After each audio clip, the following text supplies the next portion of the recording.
All right, everybody. Well, welcome. Thank you for joining us. As I said, I wish this was in person. We're still in virtual world, trying to keep things safe and socially distanced. Most of you I know there's a couple new people, but my name is Mandy Pryor. I am the executive director of the Southwest Communities Chamber of Commerce. And we are doing our quarterly Impactful Women in STEM event today. We did not do this as well during the beginning of COVID, so I apologize, but hopefully we'll get back on track with some great women's topics and be able to, sorry, I'm letting people in, we'll be able to do some really good stuff and bring attention to issues and different, sorry, got distracted there. Things that are happening in women's lives that, we can make an impact to help. So today we are bringing you 4 women who are exemplary in their field, in the STEM field. So that's science, technology, engineering, and mathematics. These are considered non-traditional, but I think the world is opening up a little bit more, that more and more women are starting to make their way in. So I wanted to share with you the differences in women in those fields as opposed to traditional women's fields. We're also bringing in junior achievement and 2 students who will be talking a little bit about what the future of STEM looks like and find out from their perspectives. So before we get started, I just wanted to say thank you to Macy's South Hills Village for being our sponsor today.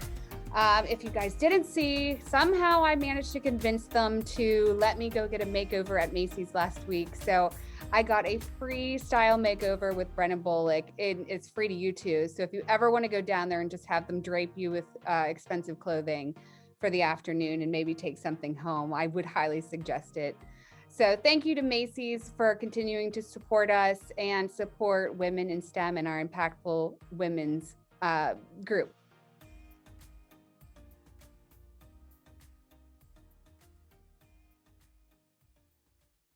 Andy, I appreciate getting a chance to talk to everybody. I do realize it's incredibly bright behind me. I have kind of a corner office, and there is not an angle in this office that does not have that bright background behind me, which I love 98% of the time. So we'll go with it.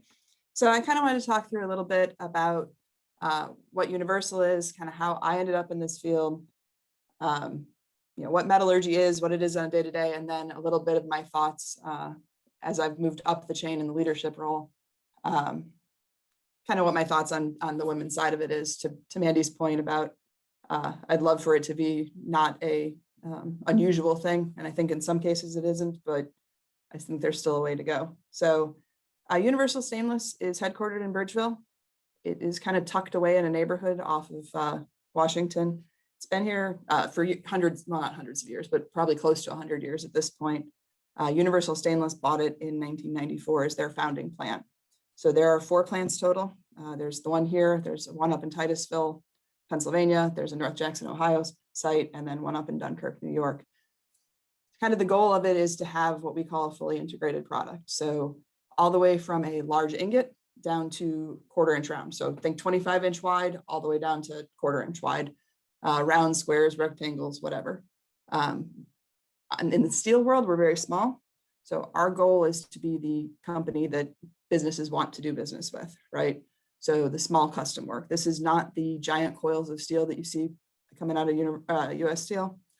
It's 75% of our work is aerospace. So we're talking precision, high quality, melted under vacuum, specialty steels. So that's kind of Universal in a nutshell. There are 250 employees in Bridgeville. There's about 600 total at this point. So obviously we're down a little bit right now. I will say, for what it's worth, that 2021 is better than where we thought we would be at this point. So it's promising as everybody goes back to normal. So talking a little bit about metallurgy, not just to kind of set the scene. If you think about it, it goes all the way back to the Bronze Age. So it is one of the fields that's been around forever, right? And it's kind of one of those part science, part engineering, and actually part art fields that's out there in terms of, you think of I don't know if anybody's seen like the Damascus steel on the knives that have kind of the waves in them. That's made by rolling 2 different materials together and then kind of stamping it out from there that you get that pattern. I'm a nerd. I find that sort of stuff cool. It is what it is. But, some of it is the design side. So if you think about it, if you go shopping for pans, you can spend anything from the really cheap ones that we all had when we were in college up to the all-clad fancy designer ones, and then even above that. So a lot of what metallurgy is thinking of what's the best metal for the application, right? So for golf clubs, you can buy cheap cheap, less expensive ones, or you can buy the custom titanium ones like the pros use. And there's a time and a place for everything, right? So a lot of what metallurgy is kind of balancing out that cost practicality balance. So the design side's fine. I think that's the fun, and there's not always a right answer. What I have spent my career doing is the process metallurgy side. So the customers already decide what kind of material they want to use. What we are looking at is how are we going to make it, and how are we going to make it right? And when it goes wrong, how are we going to fix it? And how do we continue to improve on it, right? So our competition is always getting better. We need to keep getting better with them. Otherwise, you get left behind in the dust. So I, of course, like most people, did not realize that being a metallurgist was an option. I don't think most teenagers think that that's even a thing. I was lucky enough to have a high school teacher that said, you can do the math, you can do the science. The best return on your investment is to go to engineering school. At that point in my career, I was money motivated, right? So there's something to be said for having that dangled out in front of you. However, I'm not a typical engineer in terms of I have very poor spatial relations. I don't like sitting behind a desk all day. And a lot of the, I'll say, more traditional engineering options didn't appeal to me. So my brother's an engineer. He's a mechanical engineer. He sits behind a desk and does design work all day. He loves it. It's not for me. I need something a little more engaging. So found metallurgy kind of by accident, like I think most metallurgists probably did. Started off my career working on the process side. So spent some time around melting. So 100,000 pound lots of molten steel that we then would take and hot work smash into smaller things, basically. Did that for a couple of different companies. Did it with a variety pack of alloys. And then about 6 years ago, Universal Stainless was looking for a technical manager to come into this site. And I was lucky enough to join them then. Initially, just having this site, picked up the two other sites, I think one in 2017 and the other in 2018. So a lot of what I do, I refer to as air traffic control. So there are a lot of problems floating around out there and multiple people wanting multiple things. And a lot of what I do is figure out how things get slotted resource-wise. So I have a team working in each facility. There is more to do than we will ever get done. And that's just part of the world. We're never bored. But again, making sure we're doing things consistent between the plants, making sure that from a customer perspective that we're meeting those requirements. I refer to myself sometimes as the speed bump for operations, right? So production wants to go, go, go, go, go. It's coming up on the end of the month and we want to get those orders out the door. And I'm the little birdie on their shoulder saying, but it's got to be right. And when it's not right, how do we, again, kind of figure out what we need to do with it? So is it a problem? Is it not a problem? And just working through those. So the nice thing, and also sometimes the aggravating thing, is that there is rarely a right answer, which again, I thought was frustrating when I was first out of college, because you're taught for so many years that there is a right answer and there's a wrong answer. And more often than not in manufacturing, there's a bunch of options of varying pinch points, cost balance. We have a couple of problems that we're working through here now that honestly, it's not worth solving. So we're just going to live with it. And that's hard for people to hear because we want to fix problems. In terms of being a woman that's been doing this for a while, and then also one that's kind of moved on to the management side, 90% of the time, I forget that it's a thing, honestly. The guys that I work with are great. They're used to having women around. Metallurgy was probably about a 30% female when I was in school. So it's certainly not uncommon. Most of them have worked with women engineers before. They don't think it's a problem. Thinking about this yesterday as I was pulling together my notes, when I was first out of school, I actually had a couple of hourly employees threaten me. They were not very nice to me, and they basically told me that if I reported them, that they would make my life not pleasant. And I honestly didn't know what to do, because I didn't have anybody that I could go to and talk to and say, I don't necessarily want to go to HR because I don't want this to turn into a big thing, but I need some help. And so I want to make sure that I'm that safe place, not just for women, but for anybody that needs a sounding board. So people come in my office, shut the door. It's relatively soundproofed. It's not on the corner, and we can talk it out and come up with what the best solution is. Honestly, as I've gotten older, I probably give just more withering glares and eye rolls and stop that type comments that probably got under my skin a lot when I was younger. I don't know if that's me getting desensitized to it, or if that's me just kind of learning the best way to navigate it. I think a lot of it is the last year has probably changed all of us as managers, because we went from managing technical problems to managing people problems.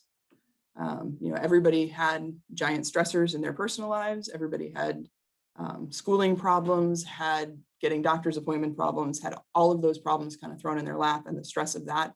And honestly, managing the stress of that has probably taken more of my time than I would have ever thought it would. And figuring out the differing rules, especially each state has different quarantine rules and everything. So that part's been very interesting. And I think probably as a woman, I do manage that a little softer than a typical male engineer would. And again, I hate to use stereotypes because I understand that I do break one.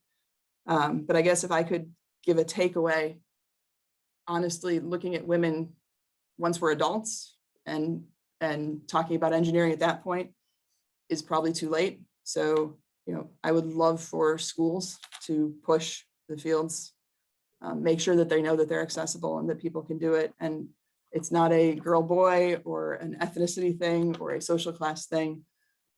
Just keep that option aware and make sure that kids understand that they can do it. And maybe it's hard, but it's worth it at the end. So I just wanted to wrap up, and if anybody has any immediate questions, or I'll turn it back over to Mandy. And again, if anybody has any questions, reach out to me afterwards. Mandy, and thank you for making the connection with me to your group here. It's always great to connect to a new community, because I do work at the intersection of diversity. I understand how important it is to really get the perspectives and access to folks from all over. So thank you for reading that bio. I know it was really long and it must be really tongue-tying as well. But I want to go over a little bit of that, like who I am, where I came from, why it's important for you all to know that, and how we can create more Gina's and more of all of the women in tech, particularly in Pittsburgh. So I grew up in McKeesport, PA, which some of you might be familiar with, just down on the Mon River. And I really didn't have a lot of access to representation of women in tech at the time. And it wasn't just women in tech, it was also, I didn't have representation for other people of color in technology. So I didn't enter tech right away, and right now I'm working at the intersection of technology and equity, and trying to create more opportunities for young women like myself to enter into the industry. The real driving force behind the work that I'm doing right now at Vibrant Pittsburgh, where I'm the Assistant Vice President in Women in Tech Pittsburgh, where I'm the Vice President, is the fact that Pittsburgh has such a booming technology sector, but there's really been a disconnect between certain communities and the tech sector. There may be some people on the call right now who have always wanted to enter into the industry, but didn't really know where their entry point was. Or didn't see anybody that looked like themselves, haven't had many female representatives in technology. And the ecosystem is just kind of set up in a way where nepotism thrives very strongly right now in Pittsburgh. So I'm trying to create new access points for everybody.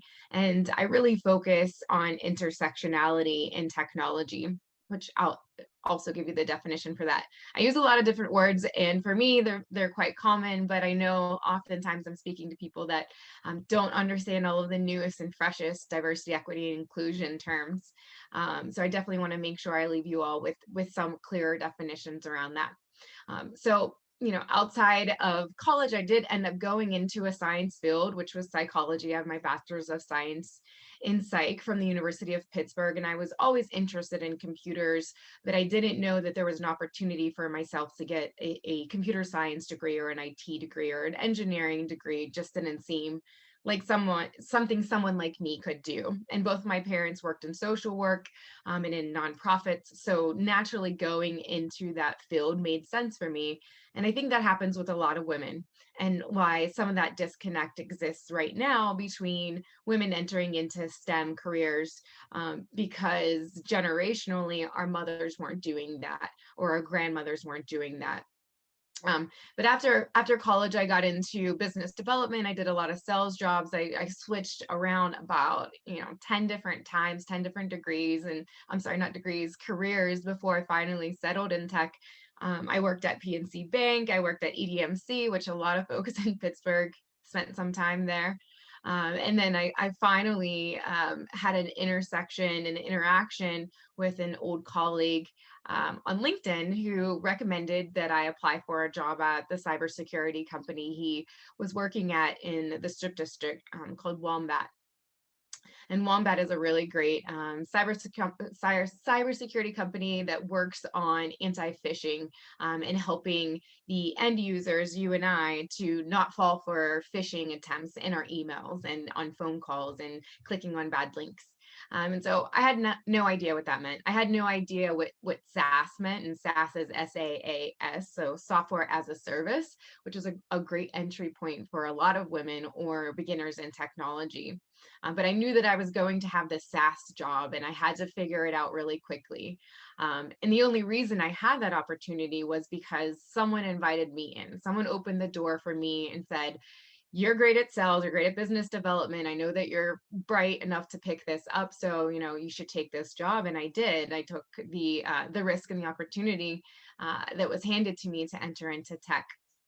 From that point, I found another position with the Pittsburgh Technology Council, which just opened up a whole world of experiencing the different types of technology and opportunities that are open in Pittsburgh, from machine learning and autonomous vehicles and what else am I going to, virtual reality and augmented reality, and just so many different intersections with tech, whether it's tech and psychology, or tech and art, or tech and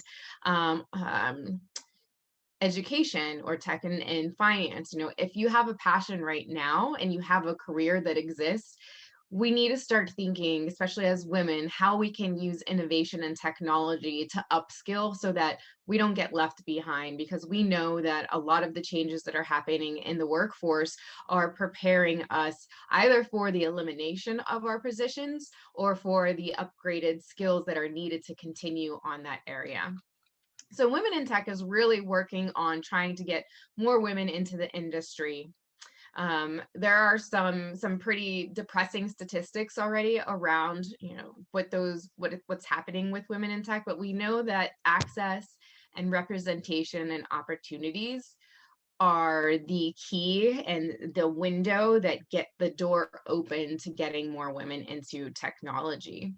But just to go over a little bit about, what is diversity? So working in diversity and equity and inclusion means that I really have to look around constantly and see who's missing at the table and who's not there. So diversity is the representation of all of our varied identities and differences, whether it's race, ethnicity, gender, disability, sexual orientation, gender identity, national origin, the list can go on, and how we are coming together collectively as individuals. And work cultures that value diversity seek to really proactively engage and include and understand from those varied perspectives. Inclusion builds on the feeling of belonging once you're in the workplace. So for a lot of tech companies, not only are they lacking access to the diversity, but once they have diversity, once they have women or people of color in the workplace, are they creating opportunities for women to speak their voice at the table? Is there sometimes a toxic what we call like bro tech work culture, where your values and your voice just isn't heard, or sometimes someone steals your idea or says the exact same thing that you said, and you're like, I just said that, why didn't you listen to me saying that? So inclusion would be that that doesn't happen anymore, that not only are you brought to the table, but your voice is valued and you're a contributing member of the team. Equity, which a lot of folks don't really use that much, but it's much more important than diversity and inclusion. And you have to have equity before you get to diversity and inclusion, but it is to make sure that there is fair treatment, equal opportunities, and access to information and resources for all. So equity is possible in work environments built on respect and dignity. Well, for example, an equitable tool would be what we're doing at Women in Tech, where we created a tech virtual boot camp, which I am very excited to tell you about shortly. But without diversity, equity, and inclusion, we know that the tech sector will lack in innovation, and they will lack ultimately in growth and in markets. So increasing the number of women and people of color in technology is vital for an organization's longevity. But it feels uncomfortable for us to do that. It feels uncomfortable for us to work with people that aren't like us. It feels uncomfortable for a group of men to include women, or a group of all white, straight folks to include people of color and other intersections.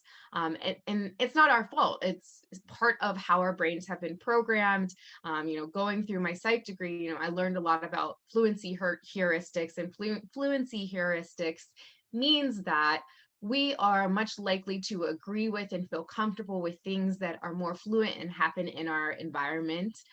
So we believe that they are better for us. So just because it feels good, there's no one challenging us, there's no one playing devil's advocate in the room, we like that. And it's just the way that our brains are continuously evolving. And we have to really do work to stop and say, okay, there's a voice missing here. Just because this feels right and feels like we're moving in the right direction doesn't mean that we are. And we also know that there's tons of evidence and research out there from Gartner, from McKinsey, from Boston Consulting Group, and Harvard Business Review that says increased diversity and inclusion increases revenues and innovation. So that's the key of the importance for this work. And we know that only about 25% of the computer workforce right now is made up of women. And then when we break it down to the intersection of race and gender, only 3% are Black women and only 1% are Latina women. So there's a lot of work to do there to make sure that the innovation that's being created isn't coding in bias. And there's a great documentary right now on Netflix, which I recommend everybody watching, called Coded Bias. And there's a couple books around coded and biased algorithms. So I definitely recommend figuring out why it's important for us to do that. But also right now why it's important is because Pittsburgh is facing a massive employment disperse of employees. So we're facing about an 80,000 person workforce shortage. And so we need to have new skilled workers, and we can't just keep recruiting folks from outside. We have to start looking internally and looking at people that are on this Zoom call right now and saying, do you want to enter into technology? Do you have the skills and the access point? If not, how can we upskill you? So Women in Tech went and created this boot camp called Hacking Barriers to Entry, because literally there are barriers, and sometimes those barriers are ourselves. Sometimes it's imposter syndrome, or it's self-doubt, or it's lack of representation. And sometimes those barriers are systemic and institutional and are really hard for us to get around on our own. So people like myself and my president and our COO have had to go in and remove some of those barriers by speaking to chief HR officers and CEOs about, would you take in an employee that went through a 6-month boot camp? So at Women in Tech, we really created this to equip underrepresented communities with access to digital literacy resources and to achieve digital awareness and autonomy. It's completely, the direction that 2020 has taken us with a lot of the racial equity awareness. And, we don't want to forget that women were part of the most affected during the 2020 recession, and oftentimes it was referred to as a she-cession because a lot of the folks that lost their jobs were women. And so making sure that women have these continual upskilling of technology is completely vital right now. And so, I want to make sure that you all know about this program. We have 15 women in our cohort right now, and that most of them are BIPOC, and BIPOC stands for Black, Indigenous, or Person of Color. It's one of the newest terms. Instead of just saying a person of color or Black, this term has evolved. And so they are the most at risk. And there was a research study last year that came out in Pittsburgh called the Race and Gender and Equity Report, which I also recommend everybody read. But it basically laid out how desperate the circumstances were for Black women and brown women in Pittsburgh. And our cohort is full of BIPOC women that are going through this program and are going to come out with the skills either in Python, PHP, user experience, and several other coding languages. So we're looking forward to helping open up these doors and to create more access for everybody. And then on top of doing hacking barriers to entry, Women in Tech just creates a sense of community. So you can go to our website at .org. So pgh.org to find out more about our scholarship program and about different women that we spotlight in technology. We'd love to feature some of you that are on this call today and just create more sense of intersectional efforts around inclusion. So making sure that not only are women included, but at the intersection of race and cultural backgrounds and religion and LGBTQ status, so that everybody feels like they have a space here. And that's really what my work is. My ultimate goal is to make sure that tech is for everyone, and that Pittsburgh is for everyone. So thank you so much, Mandy, for letting me steal the floor for about 15 minutes.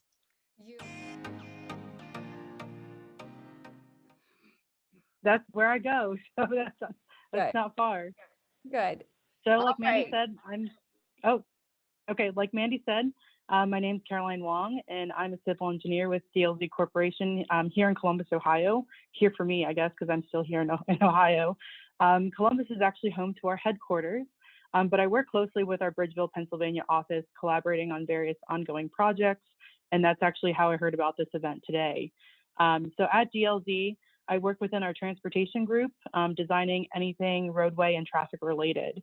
I'm kind of still a newbie in this industry. I just graduated Ohio State University in 2018. So I'm just going to give you guys more of a brief background of how I got here today, because I don't have as much experience as everyone else on this phone call. So just a brief background of what engineering actually is for any of you who aren't familiar yet. Engineering is the application of science and math to solve problems. So more simply put, we figure out how things work and create a design to improve or create a process. So now there's a wide range of types of engineering, more commonly mechanical engineering, biomedical engineering, chemical, electrical, welding, and civil engineering kind of gets lost in the mix sometimes. Not a lot of people know about what it is. But to me, it's the most important type of engineering, of course, because that's what I picked. So civil engineering deals with the design, construction, and maintenance of infrastructure that serves the public, hence why we're called civil engineers.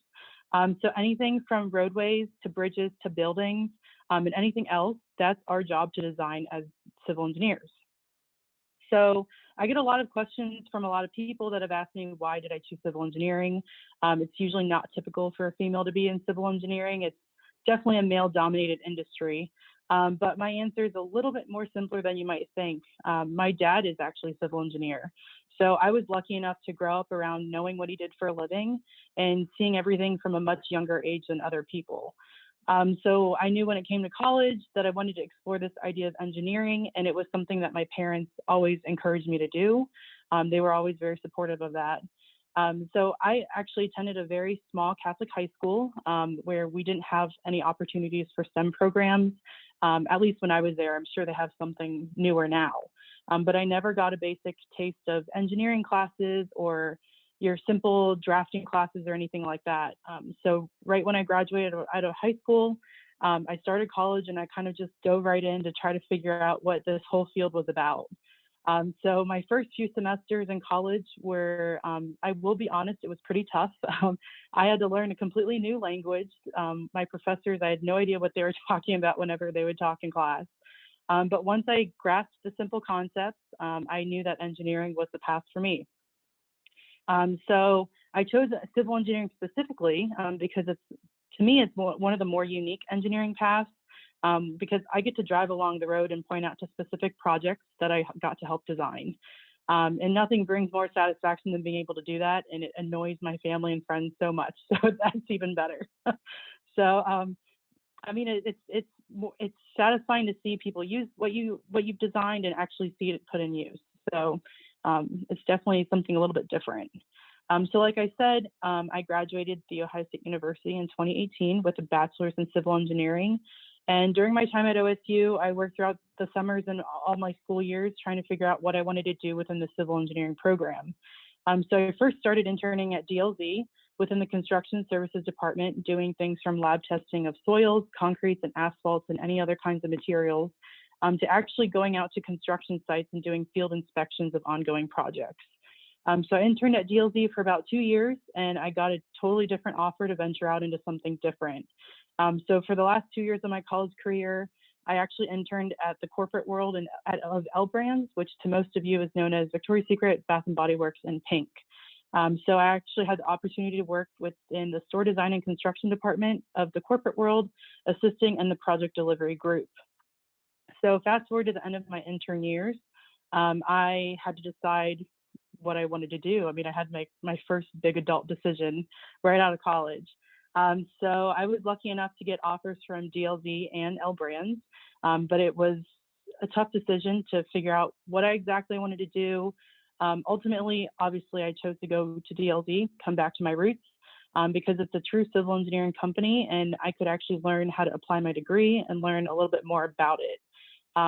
L Brands was a great opportunity, but at the end of the day, it was more of an administrative side of things, and it was more of a construction management job. And I was actually the only one in our department that had a civil engineering degree. So definitely not something that I could be applying there. So fast forward again, another almost 3 years, which is crazy to say. I'm still at DLZ, loving my job and learning more and more every day.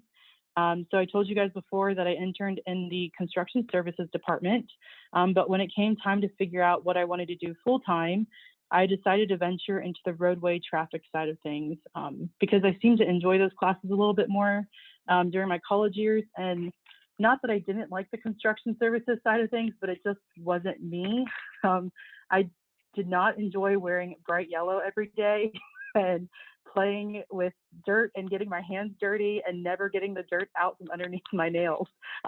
So I decided to try something different, and it definitely paid off.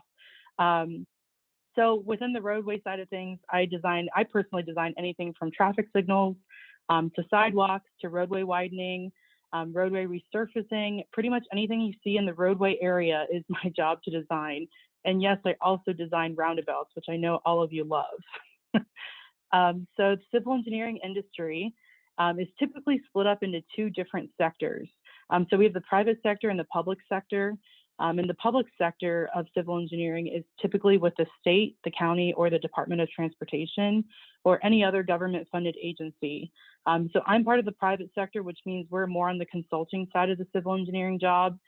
Most projects typically come from the public sector. So PennDOT or ODOT will come to a firm like DLZ and ask us to work on specific projects that they need fixed, either fixed, designed, or analyzed. So when someone chooses to work within the private sector, they normally have to pick a specialty. So I chose transportation, but the most common thing people think of when you say civil engineering are bridges. And I definitely don't design bridges. I don't speak that language, and I don't have any interest in doing it. So thankfully, we have structural engineers that have decided to do that all day, every day. Some other typical specialties include construction services, geotechnical, and environmental/water. So there are 5 main specialties in civil engineering. So one unique quality of DLZ is that all of these specialties are part of our company structure. So as employees of DLZ, we actually get to collaborate with people in all these specialties for various projects. And we get to do it all in-house, which is not typical for a lot of civil engineering firms. They usually have to subcontract out, different parts of a project because they don't offer that in their company. And so you're constantly calling people from different companies that you've never talked to or worked with before. So it's much easier that we have it all in-house. So DLZ is an award-winning architecture, engineering, surveying, and construction services firm. And we've been around for a little over 100 years now. And we now have over 25 offices within the US. So you can only imagine how many different kinds of projects we've worked on. So I'm going to give you a small example of a project that I personally haven't worked on because it was completed before I got to DLZ, unfortunately. But you can kind of see the background behind me, my beautiful Zoom background. There's a beautiful image of a bridge, and this bridge is actually a DLZ project. It extends over the Scioto River, which is here in downtown Columbus. This bridge is 660 feet long, and it features a single rib arch design with a unique 10-degree incline, which is the world's first inclined arch bridge tied with cables and struts. So this is just one look into one project that DLZ has designed over the many, many years. But it's a pretty cool one, I think, and cool enough for them to make it into a Zoom background. So I'll take it. And lastly, I wanted to talk about why we're all here, of course, is the role of women in engineering. So I Googled a little statistic, and according to Google, only 13% of engineers are women. And this is speaking for the engineering industry as a whole. I know the number is starting to increase just a little bit as more people and more women get involved and start learning about what the engineering industry is, but it's still pretty low. So speaking from experience, it's definitely male dominated, which I don't mind a whole lot, but I think it deters some people from getting into it a little bit.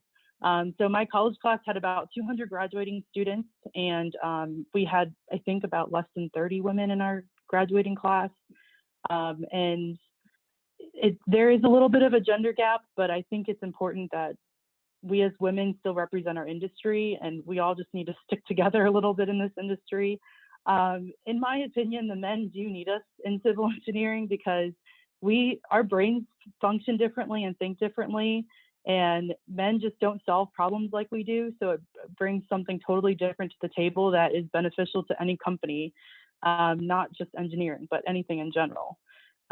So when I first signed on to DLZ, I was interviewing with upper management and things like that, and I was shocked and excited when I found out that my upper management boss was going to be a female, because it's not typical at all in engineering firms. So to know that DLZ encourages to hire women and has a handful of women in upper management, I knew it was the right company and the right fit for me.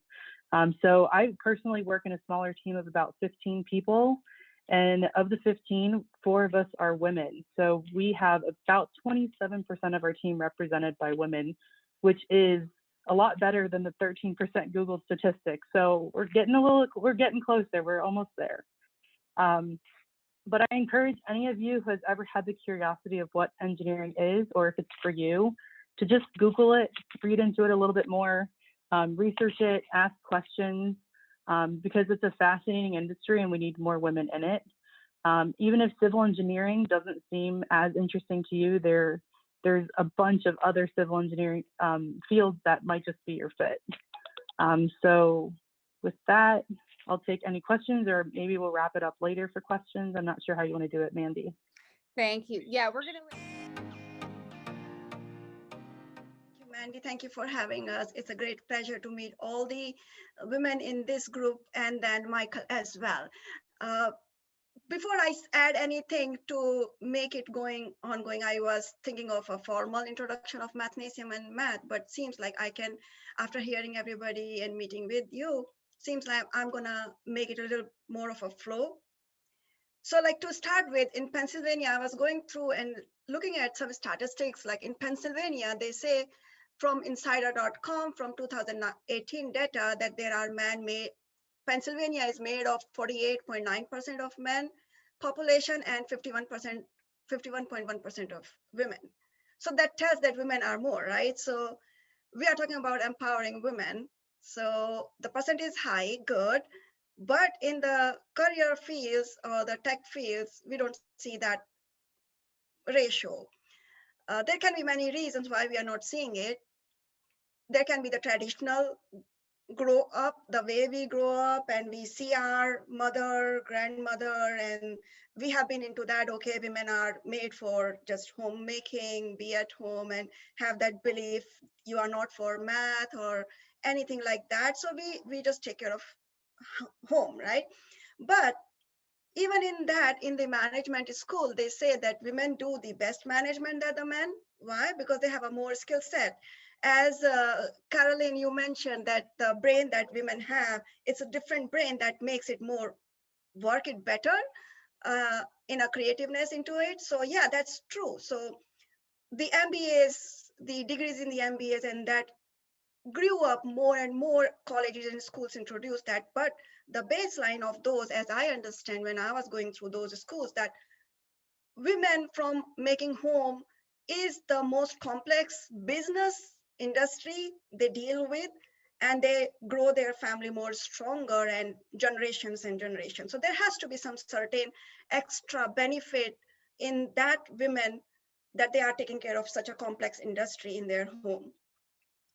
Now, moving to math, like why we don't see or why we see math not growing or getting a favorite subject of us when we are in school, there can be many reasons. Math does not make sense. It's just simple. Math is not my favorite. I hate math. I do not love math.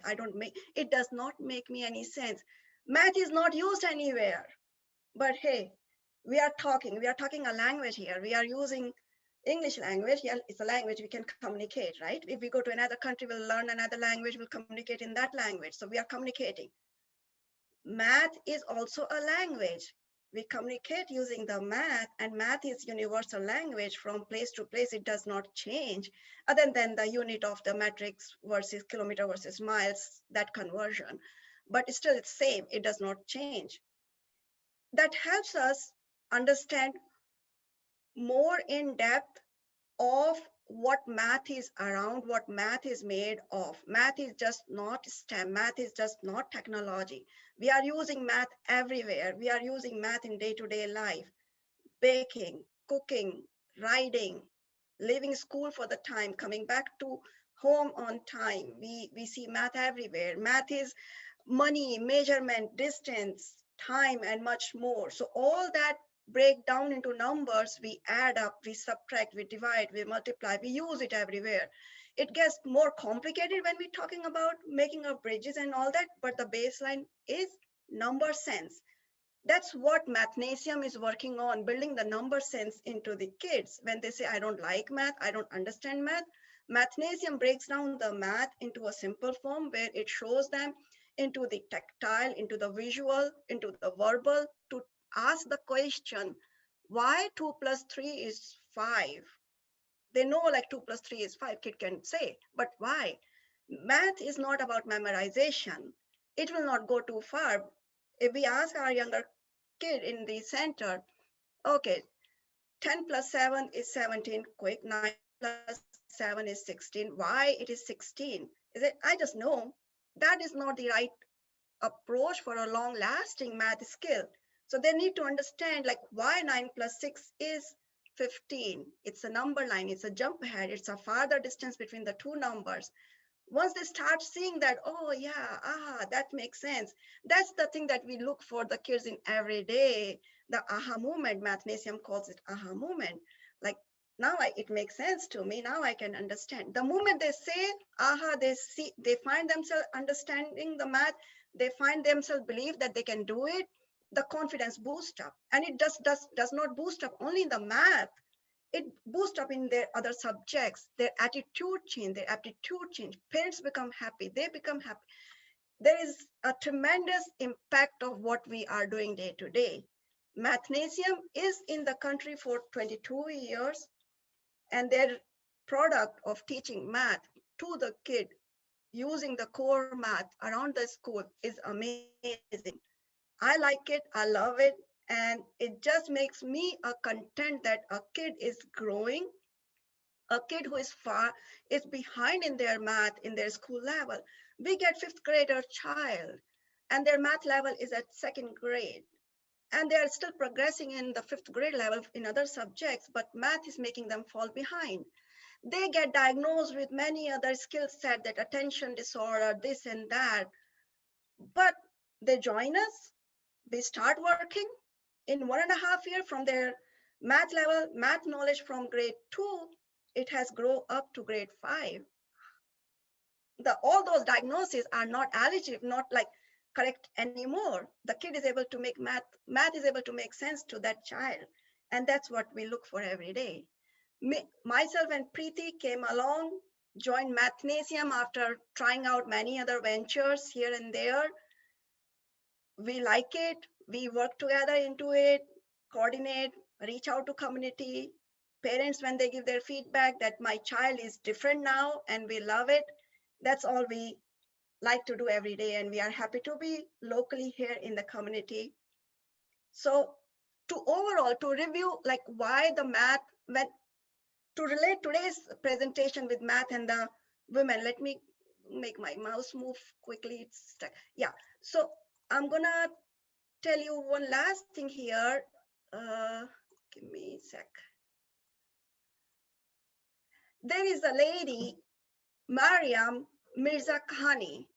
She had won the first woman. She's the first woman winning the Fields Medal, and her birthday, May 12th, that is in planning to make in her honor as a recognition achievement award day for women in mathematics, just for information. And the last that I want to say, like why math is important, why we do math. As I said, math is a universal language and we are using it everywhere. It tells just not the numbers, it tells much more to us, just not the technology, it's everywhere. It helps us in critical thinking, helps us with financial decisions, helps us with math becoming a part of our whatever professional career we choose, or whether we don't choose. It strengthens our brain. And when we talk about inclusion of women in any department, any industry, if we are stronger in math, it will reflect our decision making, and the other side of the world will tend to make us involved in important decision because we are able to read the math behind our decision making skills and present it better. It was really nice to hear from all of you today, to hear what your backgrounds are. And we thought that it was really important today, especially for this conversation, to bring the future to the table. So we have 2 students today who are already interested in STEM and are going to be pursuing STEM careers and also education after this.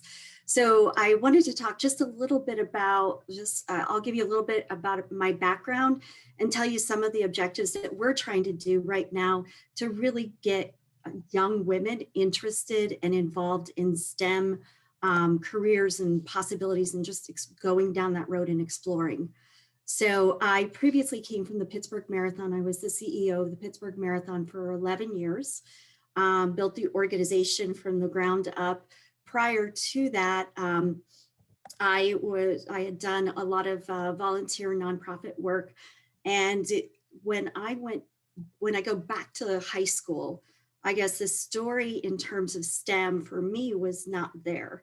So I grew up in a very rural area in Montana, and my algebra teacher said that girls didn't need to know algebra, and I was not taught algebra in high school. And they said that, and my biology teacher talked about aliens a lot. So I really had no background in STEM. So when I went to college, I was lucky enough to get a full ride scholarship because I ran. And I had to take all these remedial classes in sciences and math. So I had to work my way up from a very basic education to a college level education. And then I also was able to complete Calc 2 with straight A's and send my report off to the teacher who told me that girls didn't need to know math, to say, yeah, we can learn it and we know it. And then from there, I really was very active in getting involved in a career and had kids, and then ended up with the Pittsburgh Marathon, in which there's a lot of math involved in figuring out distances and figuring out all of the different aspects of what we do. There's sciences involved in what you do in terms of hydration and nutrition and runners and medical aspects. So I decided to move on from the marathon, and then this opportunity came up. And for me, at this point in time, it's just such a pivotal time in our society and also in just in our world, that I think that education is a key to everything. So I was super excited to have the opportunity to become the president of Western Pennsylvania for Junior Achievement. And the organization couldn't be more relevant than it is today. It's an organization that's been around for over 100 years. This location in Pennsylvania actually for 80 years. So it has a long history of success, and it has a long history of impact. And Junior Achievement really is an impact organization that strengthens communities by ensuring that every child has an equal opportunity to succeed. And I think that's the key. I was not offered an opportunity to learn at an early age the things that I should have been offered. So I feel really, really passionate about taking what we're doing and offering it to as many people as possible. So we've created 3 big picture goals for our organization based on societal needs and what we think could be most beneficial in terms of solving problems for our youngest people and our future and the next generation. So number 1 is our curriculum is actually adaptive now. It is all virtual. So we help provide enrichment for schools and for parents, for kids who are looking for pathways to success. So we teach financial literacy. We have over 50 different programs that we offer for kids who want to learn about global economies, how money works, how business works, how to be an entrepreneur. And we do this virtually. The second biggest thing is a DEI initiative.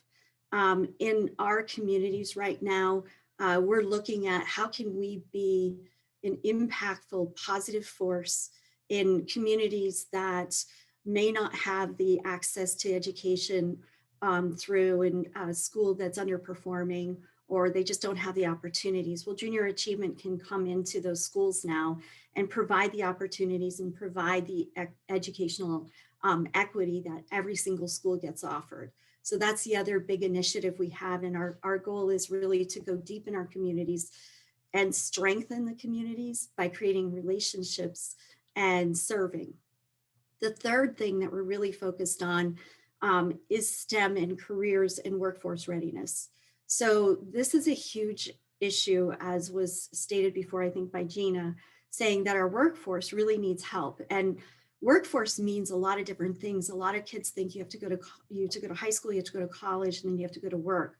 Well, we think that if we prepare kids for life, they can make the best decision for themselves, which could mean that they go to a technical school, could mean that they start in a position that will train them and then provide 90% tuition assistance.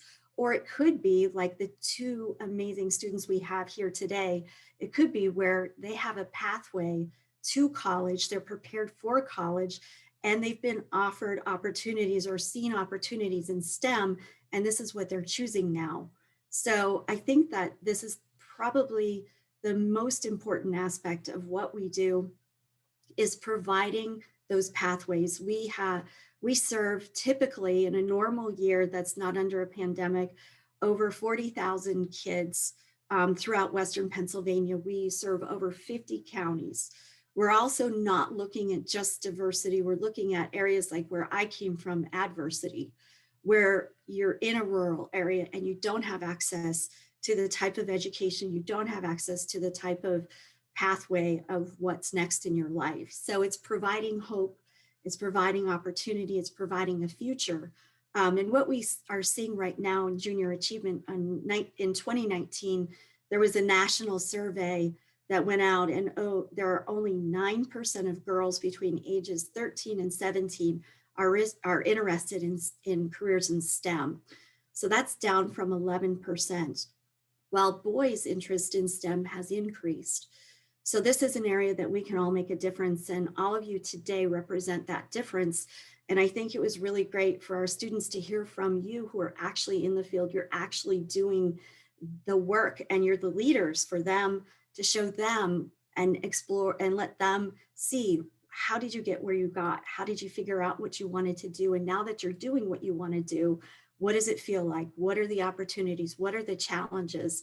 I think everybody today in this room represents inspiration, motivation, and also represents really wisdom to help the next generation. And I'd have to say, based on these two young women, they have an amazing background, and I just wanted to take an opportunity to introduce both of them, because you're going to hear from them now, and I'm sure they'll have questions for all of you also. So stay tuned and stay on so they can ask questions, if you would, please. So first of all, I wanted to introduce Ari Thomas. Ari is a senior at Ambridge High School. And Ari is part of Junior Achievement. She was part of our Spirit of Enterprise dinner, and she wants to be a marine biologist. And I spoke with Ari, I spoke with her mother and her brother and sister, and it's really amazing that, you know, they're looking at opportunities now that they may not have looked at before, but Ari has an open world. And I think that in terms of what she's doing next, I'm hoping for success, and hope that she'll keep us posted on her success. But she basically is actively involved in student council and is the current president. She is also the co-president of Black Students Union and a varsity cheerleader. In addition to all these amazing accomplishments, Ari was recently accepted to Hawaii Pacific University, where she will study marine biology. Next, I have Abby Wurtz. Abby Wurtz is a sophomore at Our Lady of Sacred Heart. Abby runs cross country and track, as well as plays many instruments. And that would be violin, I believe clarinet, and she taught herself piano during COVID. Additionally, she participates in mock trial and is vice president of her class. Abby plans to study cardiothoracic surgery.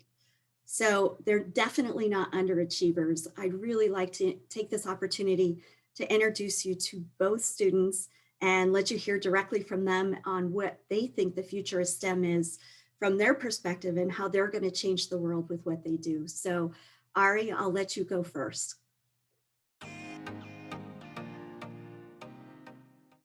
Well, hi everyone. My name's Ari. As you know, I'm going to be a marine biologist.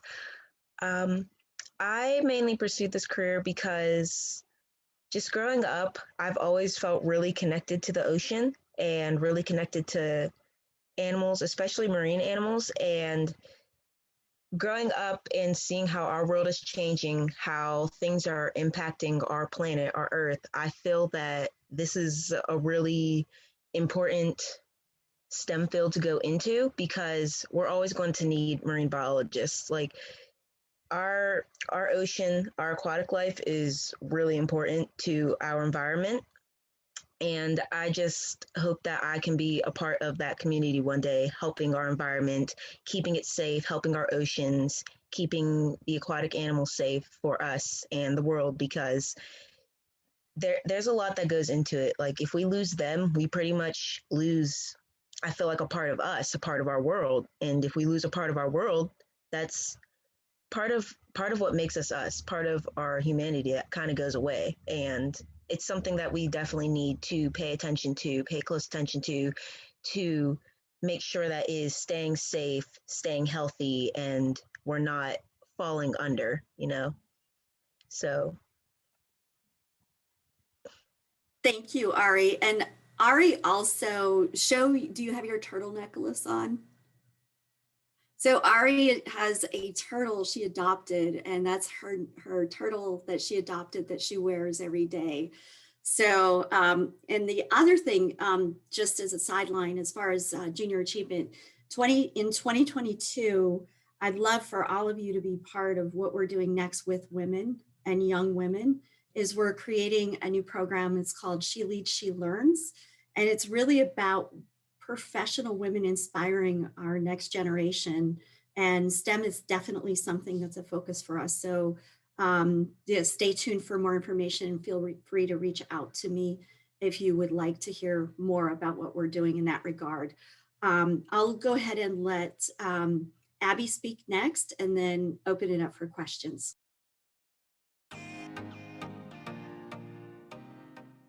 Hello, so my name is Abby Wurtz, and I really want to be a cardiothoracic surgeon. And this kind of rooted from when I was little, and I did a summer camp, and they made us pick one organ system in the body, and we had to make a model of it. So I picked the respiratory system, and I had to build a model of the lungs, and I learned so much about it. And then after that, I always just had a love for the respiratory system, and eventually I became to love cardiology too. And it's also something very personal for me because my brother has always had pulmonary issues and my grandma has had cardio issues before. And I feel that it's very important for women to go into this field because recently I've had the opportunity to do an internship with UPMC with cardiology. And I learned that there's only 11% of women in cardiology of the entire field.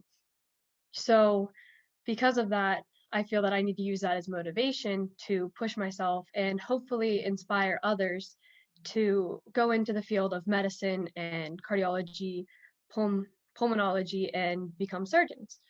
And I've always loved working hands-on, so this is just something that has become a passion of mine. And Junior Achievement has enabled me to do this by pushing me to my full potential.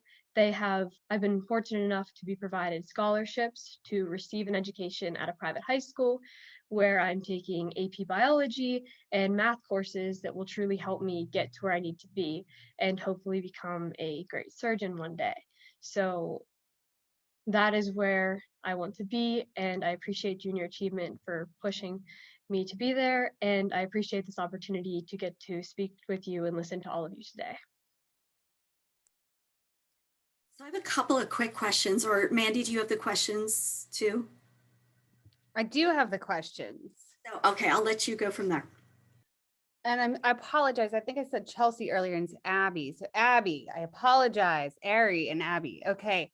This is for either one of you. So whoever wants to answer a question, just go right ahead and feel free to take your turns and you can both answer as well. What is your experience with Junior Achievement? We can go with Ari first if you'd like. So recently, just last year, I was volunteered by my guidance counselor, who is not my guidance counselor now because we have two for seniors and juniors, sophomores and freshmen, but I've always really worked with her and closely with her. And I was volunteered to do the Spirit of Enterprise with Junior Achievement, which is pretty much, we were interviewing accomplished entrepreneurs, and I interviewed Mr. Sunil Wadhwani. And that was actually my first introduction to Junior Achievement and being a part of it. And I just really liked the experience. Everyone was really helpful and supportive, and getting to visit the building was just amazing. Just how they have it set up and everything. It's amazing. It's honestly amazing. And I really loved the program and just the organization in general. Wonderful. And what about you, Abby? So for me, Junior Achievement has been part of my life for 10 years. It started in kindergarten when I was 5 years old because Junior Achievement has different programs in some Catholic schools and possibly public schools, I'm not sure, where they have high school students or adult volunteers come in and teach young students about entrepreneurship and the economy and teach them financial literacy. So ever since kindergarten, I've been doing that program where junior achievement would come in to our classroom one day throughout the year, and it would be a really fun learning experience. And I felt that I learned so much from the student volunteers. So then when I got to high school, my school has a junior achievement program where I signed up to become a student volunteer and go back to the classroom. And I've been teaching third grade for the past 2 years. And that has just been a great experience, and I've really loved it. I also have been the recipient of 2 junior achievement scholarships, which have helped provide me my education. And I was also selected to do what Ariana did and be part of the Spirit of Enterprise event where I interviewed Mr. Michael Spaciopoli. And that was just a great experience. And I'm hoping to continue to be a student volunteer and working with junior achievement. Wonderful. And it's just amazing what you guys are doing so young. How is it, we'll keep you on for a second, Abby. How has junior achievement helped you choose your future career? Well, my love for cardiothoracic surgery has been ever since I was maybe around 7 years old. But junior achievement has provided me with a platform to speak my mind and provided me some educational background in financial literacy, which is also very, very important to become a surgeon one day, because I may even want to have my own private practice, which would go along with entrepreneurship. And junior achievement has taught us and many other students to never hold back and to push for your dreams. So that is one way that they have inspired me. Thank you. And what about you, Ari? So junior achievement, last year was my first year. So picking my career kind of was more based on like just what I really liked to learn about and stuff. But given the chance to be involved at junior achievement, really just looking around at all the adults and just how accomplished they were really made me feel like I was a part of something bigger than myself, you know, and it really helped me just want to push more to succeed and strive, because it's not just you who is out here, you know, trying your hardest. Like there is a whole organization that is helping us and trying to represent us to help us to achieve our careers and our goals and encouraging us. And it just helped a lot. That moment being involved with that just helped a lot, getting to meet a lot of different adults from different career fields and stuff that day, and just getting to hear their input really helped me. Wonderful. All right, well, let's pick up another question here. Are there any women who have inspired you to pursue this career as well? Any women in your field? I'm sorry. Not necessarily in my field, but a woman in general, my mother. From a young age, she saw pretty much how much I loved science. It was always one of my strong points, and she always encouraged me to stay in it, because I did have a part of my life where I kind of got out of it just due to some school classes I took, and it kind of diminished my excitement a little bit. But she definitely encouraged me to stay in it. That was something that I was really good at and just loved learning about even from the start. So I have to thank her a lot for just supporting me all the time on my journey and encouraging me. Wonderful. And what about you, Abby? Is there anybody who's made an impact on you? So as I mentioned earlier, I did a cardiology internship through UPMC, and that was actually exclusively to underrepresented minorities in cardiology. So even though it might not be cardiothoracic surgery, it's a very closely related field. And the runners of that were Dr. Katie Berlacher and Dr. Diana Rogers. And they have really inspired me to continue pushing towards this goal. And they have stayed in touch with me afterward, and they have offered so many other programs and opportunities. So they were very inspiring, just getting to hear their stories, and they put me in touch with so many other cardiologists and even some surgeons who I've been able to speak with. And it was just very inspiring how to hear their stories and then how they decided to give back and inspire other women to become cardiologists. And along with that, I've always had a great support system. Like Ari said, I have my mom and some of my science teachers, especially my one in middle school, always was there for me and pushed me to continue learning and striving for greatness. Wonderful. And what do you think the biggest challenges facing women in or entering STEM careers face today? Abby, sorry. Or I wasn't sure who you were speaking to first. Okay. Well, one that I feel that is talked about a little bit more than others is definitely women being overlooked compared to their peers or coworkers for job opportunities, or just that they have the same qualifications and skills, or they're even more qualified, and yet they're overlooked for those positions, which has always been a little bit discouraging to hear. But like I said, with that statistic with 11% of women in cardiology, I try to use that as motivation more than holding me back from doing that. But another one that I feel is talked about a little bit less, but is still very important, is work-life balance. Because historically, women have had to take care of the children and household work. But as I'm sure all of you know, STEM careers can be very demanding and time-consuming. So it's very important to find the balance in your life. And I feel that is something that women face a little bit more than men. So just finding that balance can be a struggle, but it is definitely something that once you find it, can make you an even better person and better in your career. Wonderful. And what about you, Ari? Is there, what do you think the biggest challenges facing women in or entering STEM careers is? I definitely second Abby on what she said and agree with her. I feel like even now today in 2021, we still have that structure where it's women are looked at as, oh, they need to get easier jobs so that they can, have kids and raise them while the man of the house, goes out and works and makes all the money. And that shouldn't exist anymore. Women, we are strong. We are very strong. And one of the things that we definitely need is to show everyone in the world, and even including ourselves and each other, that we're here and we're supporting each other, and we need to go out there and achieve more. We can't let them, pretty much society, decide how we're going to live our lives and what we do. We're definitely really underrepresented,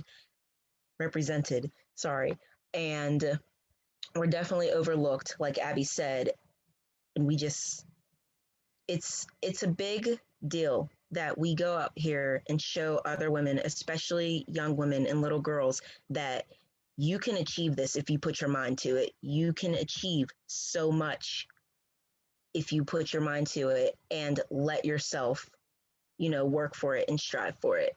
And that's something that I hope that we can continue doing to build, a bigger empire for us, because we're definitely a very strong species. And I feel like that's really overlooked. Wonderful. Well, I have to say, and I think everybody on this call will have to agree, that we commend you on everything that you've done.